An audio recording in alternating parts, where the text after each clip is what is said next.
Maayong buntag mga kasama, maayong buntag sa ato ang mga viewers karon watching via Facebook Live, ingon man sa mga naminaw sa ilang mga radyo sa DXDR RMN Dipolog. Welcome sa ato ang laing episode sa Chikahan sa DXDR. Karong buntag, ako gihapon ninyo makauban Radyoman Lori May Romualdo o karong buntag atong hisgutan ang may kabahin sa negosyo. Pagkaon of course ang ato ang hisgutan karong adlaw og dili kini lokal sa Pilipinas pero paborito sa tanan. Atong hisgutan ang may kabahin sa negosyong pizza ug atong makauban ang successful nga businesswoman dinhi sa Dakbayan sa Dipolog. Atong pagpakan si Ma'am Sherry Gilina. Okay, ma'am, good morning. Welcome sa Chikahan sa DXDR. Good morning, ma'am. Thank you sa pag-invite nako dinhi. It's my pleasure gyud nga nakakuan kanang gi-part mi ninyo sa inyo ang program. Ma'am, good morning. Og ato karong hisgutan, ato ang chikahan ang may kabahin sa inyuhang produktong pizza. Ma'am, atong ipaila-ila si Gabriela sa pizza sa ato ang mga viewers. Kano sa man nag-start si Gabriela og asa gikan ang pangalan nga Gabriela? Okay. Knowledge sa business, so naay mismanagement nga nahitabo. So, gi-stop na mo siya after 3 years. Then, 2011, nilarga ko og Manila, kay nag-work ko dito as BPO, nag-call center agent. And then, pagka-pandemic, in 2020, so mo to, nauli mi, kay pwede naman muli, pwede naman mag-work from home. So, gidala na ko ang trabaho diri. Yan nga, murag daghan kay kung bakante ba. So, why not ibalik na to ang kuan? While all the people are inside their houses, we can do online. We can make the business sa balay lang, and then we can deliver it to them. So mo to ga-start mi online lang, balay lang sa ga-start, kitchen nako, then palit ni oven. And then that was the start in 2020. Pero nganong pizza, ma'am, ang inyong naisipan nga negosyo? Okay. Ang pizza is kanang favorite na siya sa akong lolo. So, lolo's girl manggug ko. So, every time nga kuan kanang naang kato siya during the time nga nagluya na siya, he would always wanted pizza nga iyang pang snacks. And then pang tawagon mi niya pa snackon. So, and also ang pizza manggod, pwede siya snack, pwede po siya as a full meal na buhaton, and it's everybody loves pizza, I guess ana gid ang concept nako, and para nako sayo na siya gamon para nako ha. So si Gabriela, ma'am, asa nagsugod? Anong Gabriela ang pangalan? Okay, Gabriela kay anak nako na siya. Okay. That's my daughter who's 18 years old na siya karon, and wala siya kay nag-college naman.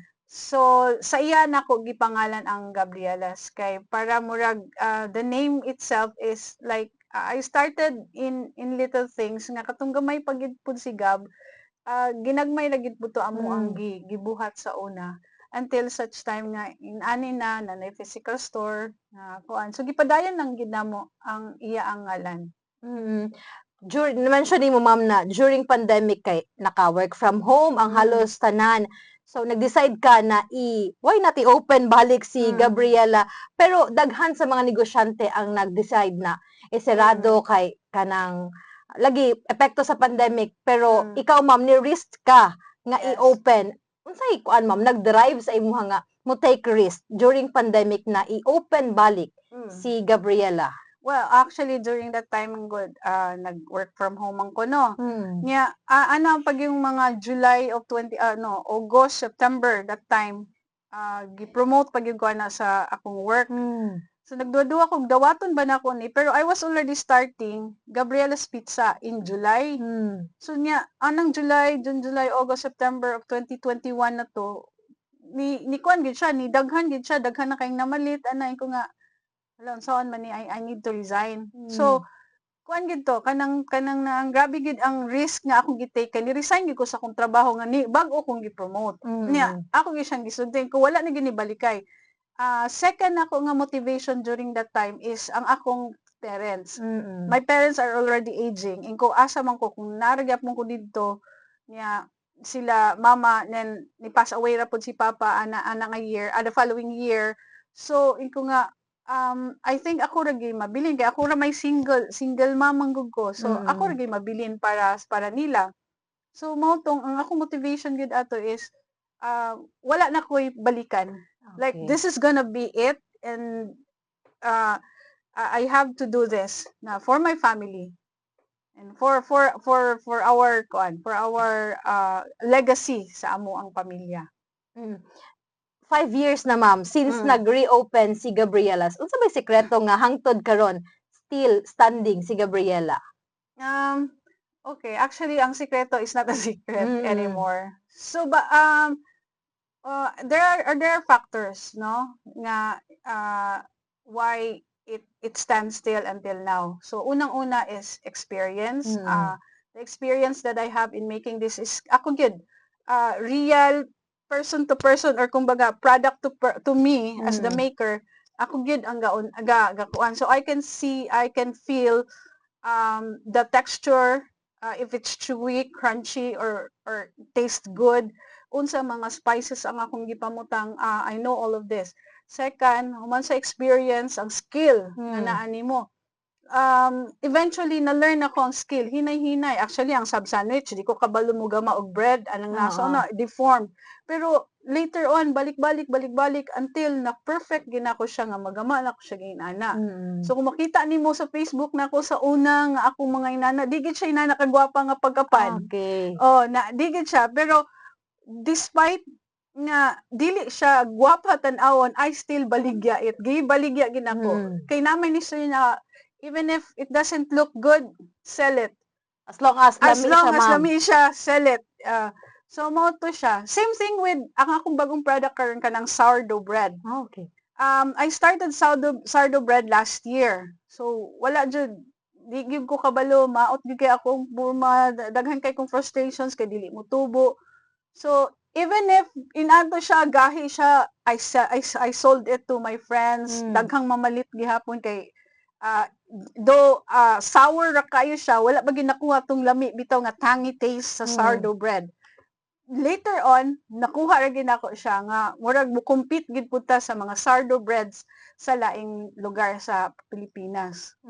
So ang imuha ma'am is experience gyud ma'am no Yeah, nga experience. nag-drive gyud nga hangtod karon na gihapon si Gabriela. Experience, ang imong skill. At the same time, ang technique pod. So even if ako magtudlo ko sa nimo ma'am, magtudlo ko nimo ma'am og unsaon pagamang Pag-imo, pizza, oo. then mamaliga ka, then ako pod magpizza ko, there is going to be difference, no? Kay nga naman lahi man ang ako ang na experience, ang akong skill kaysa sa imo. So even if magtudlo ko sa Manila, na ako yung mga friends dito nga tudloy mi, but then dili gyapon nila makuha, lahi ra gid pud ako. So lahi lagi tong imo. Lahi ang lasa ma'am.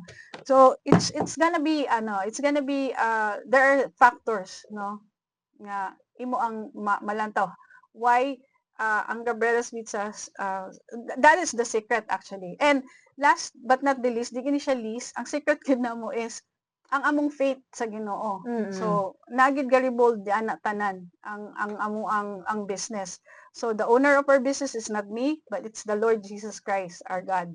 Mo na siya. Daghan kaayo mga pizzahan sa Dipolog ma'am. Kabalo man gyud ana na uban nga mid-range ang ilahang price, abot kaya, pero unsay edge ni Gabriela compare sa other pizzas nga makit-an nato dinhi sa Dipolog? Okay. Unang-una, it's made locally, no? It's made locally. Ang akong toppings nga gigamit is locally produced. Nga mangita jud kog local ingredient ma'am nga pwede natong magamit. Let's say pwede ba mo mention og supplier? Like for example, Dipolog homemade chorizo. Si Dipolog homemade chorizo, daghan siyang gipanggama nga mga processed foods nga lami nga pwede mabutang sa akong pizza. So I have breakfast pizza. Wala na siya diri sa Dipolog. Breakfast pizza, iya ang bacon nga gigamit and with an egg nga sunny side up nga egg. So wala lang to namo ha, yung experiment lang to namo, and then we posted on Facebook, and sila tagpila hangtod na bestseller na ko siya. So unang-una is ang toppings, and at the same time we do not use local cheese kanang na ang mga quick melt, mga inana. It's not it's not pizza.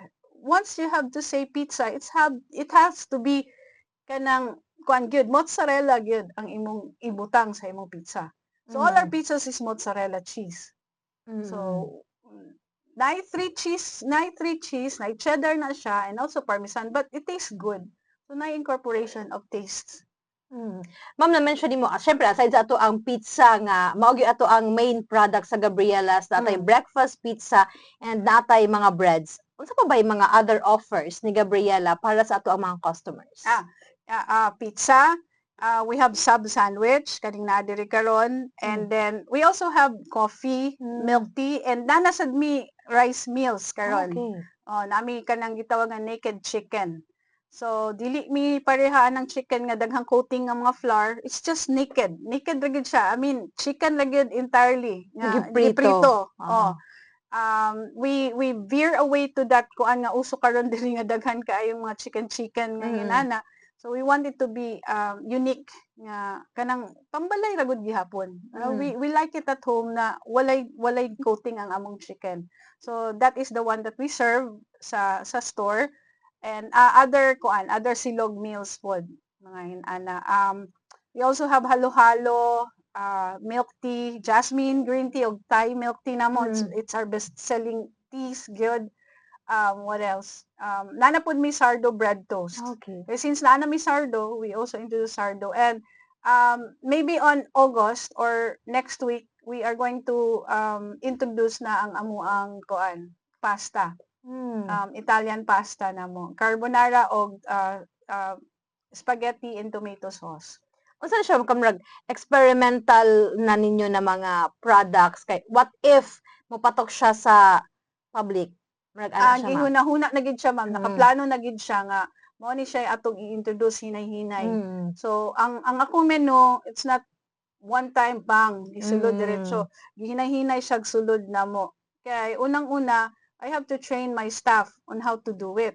Kay ako aman tanan ang basic nga mga recipe. So dili man siya ingon kay sa kadaghan sa menu, maybe ma-overwhelm sila, dili magkakuan niya. So hinay-hinay na akong gi-introduce ang kanang every item on the menu.